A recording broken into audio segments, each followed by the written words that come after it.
Hi, everybody. So I want to continue talking about dark psychology. Um, in the previous videos, if you haven't checked out the previous videos, please go and check them out first, where I define what dark psychology is and how it ties into emotional abuse. But in dark psychology and how it ties into emotional abuse, another way that it is related is sending mixed signals. So what a mixed signal is basically confusing somebody. Um, for example, and this is something my ex-wife tried and failed miserably to do. She would text me while I was at work about to go to work, and she would say, "Hey, this evening, do you want to, I'm gonna cook dinner. We're gonna have some dinner and some wine and hang out and play, play video games or whatever it was we were doing, and have some couple time because we never get to see each other because I'm always busy with the baby. You're always busy with work, etc. So let's just have some couple time." So I'm like, "Okay, cool."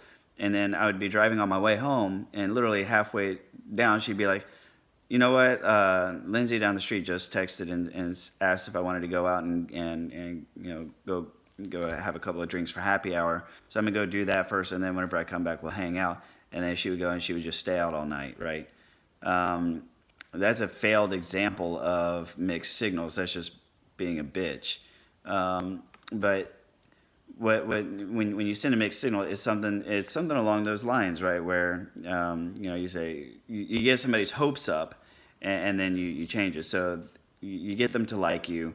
You sweep them off the feet, and then you go cold for a few days. So maybe you have a really good, really fun, wonderful date, and then you go several days silent, or like a week silent, until the point where you get the text like, "What the fuck, man?"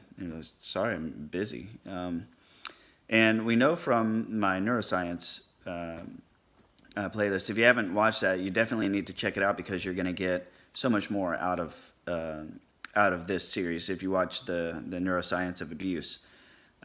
We know from neuroscience that a turmoil laden relationship drives a dopamine response that drives addiction.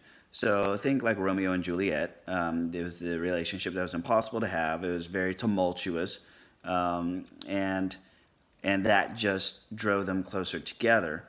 Uh, turmoil based relationships are the most addictive. They're difficult, and they produce a dopamine response. Dopamine is your reward neurotransmitter, the do it again response. And this is why, like, whenever you have a challenging relationship, or a challenge in your life, you bond. And you hear people all the time saying, "If I could do it all over again, I would do it all the same." You always hear that from people who have been through some turmoil and some trials and some tribulations, and at the end of it, they say, "You know what? I wouldn't change a thing about it. It was worth it." It's like, well, yeah, because you got your dopamine. The dopamine response is triggered. And dopamine does several things.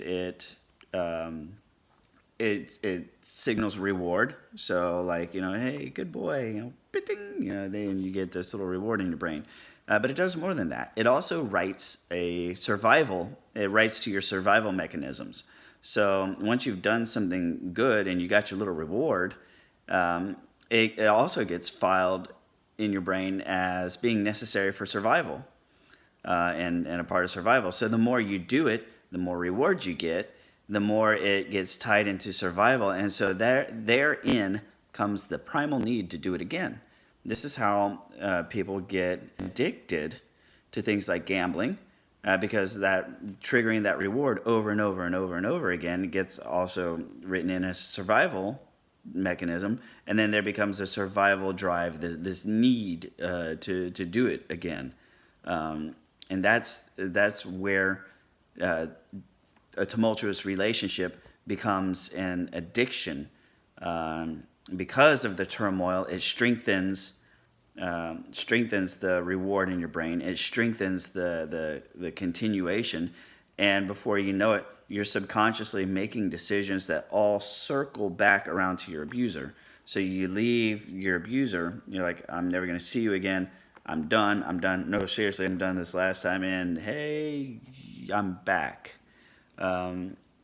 That's because whether it's been hijacked. I mean, it's not a healthy psychology.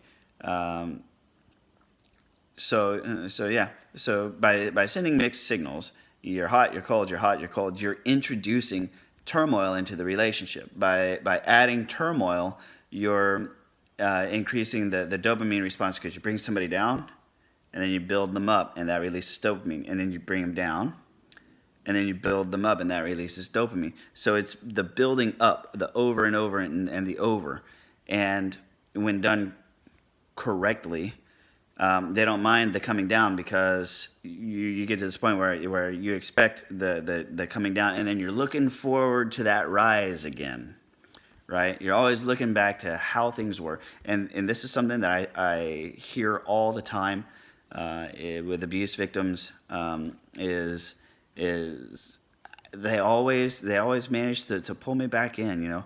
Remember the good times? Do you remember this? Do you remember that? Remember how things were in the beginning? I just want things to go back to how they were in the beginning. And you do. You think about how things were back in the beginning, and you want that. And then you're like, okay, well, he wants that. Well, I want that too. Cha-ching, cha-ching, cha-ching. And then things get good. And then what do? They come in like, and they destroy you. And the fucked up thing about that is, that has always been the plan, right? They're like the little kid that likes to burn ants with a magnifying glass. He's not interested in the ants. All he wants to do is just watch them burn and die a horrible death. It's what he likes. This is what an abuser likes to do. And this pattern enables it. Now, that's not to say sending mixed signals is a bad thing. It can be used for a good thing.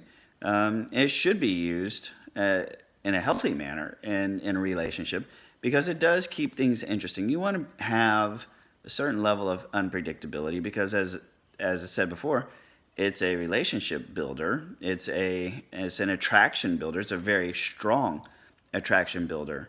It keeps your partner on their toes. It keeps things exciting, the up and the down. That's what makes roller coasters fun, the up and the down, but there's a relative, safety. I mean, you don't build a roller coaster that chops people's heads off on the last corner, right? I mean, everybody has fun up until the very end, and then, all the heads go flying. That would be an unethical roller coaster ride, and that's where the abuse comes in, because it's the up and the down, it's the fun, it's the highs, it's the lows, and then bam, at the end you just get destroyed. But outside of that, I mean, it can be pretty healthy, and it can be very beneficial to your relationships. But when it's misused, that's how you end up in a cycle of abuse. Because of the mixed signals, because of the off and the on, the hot and the cold, and because we know from the neuroscience series that this is what builds dopamine, and dopamine is what builds the do it again response, and it's what writes to survival. These mixed signals, when misused, will make you come back for more, and come back for more, and come back for more, and come back for more. And you're going to love it more and more and more. That's the really messed up thing, is the more you send mixed signals to somebody, when done unethically, makes them want to come back even more. That's why you can't quit. This is how abuse is able to progressively get worse, because you're coming back, and then they can get away with more, because they know that you're just going to want to come back even more, so they can do even more. It's messed up, because it's like, damn, man, I can hit this bitch. I can literally punch this bitch in the face, and she'll be like, I totally deserve that. I don't know what I was thinking. It's my fault for being in front of his fist. As fucked up as that sounds, it happens. I saw pictures of this poor girl. She got the shit beat out of her, and she was pouring her heart out on the support group, and telling what happened. And she said, "Was I so wrong for what I did?" And everybody's like, "No, and you need to get the fuck out," right? So that's about all I got for this video. Please like, comment, or share. Let me know if this sounds familiar to you. If you've been through this, do please let me know. We'll see you on the next video.